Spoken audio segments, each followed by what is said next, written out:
శ్రీమాత్రే నమః. సౌందర్యలహరి నుండి శ్లోకాలు అర్థాలు చూద్దాము. సుధాధారాసారైః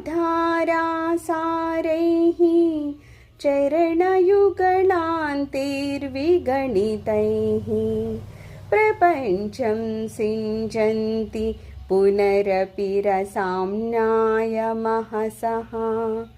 అవాప్య స్వాం భూమిం భుజగనిభమద్యుష్టవలయం స్వమాత్మానం కృత్వా స్వపిశికులకుండే కుహరిణి. ఇందాక మనం చెప్పినట్టు మూలాధారంలో ఒక పాము రూపంలో చుట్టుకుని ఉంటుంది అంటారనమాట. కుండలిని శక్తి అక్కడ అలా ఉంటారట. ఇందాకేం చెప్పారు, మూలాధారం నుంచి అమ్మవారు సహస్రారానికి చేరారట. ఒకసారి సహస్రారానికి చేరాక మళ్ళీ ఏమవుతుందంట, అయ్యవారు అమ్మవారు అక్కడ ఉన్నారు కదా, ఎప్పుడైతే వాళ్ళిద్దరూ కలుస్తారో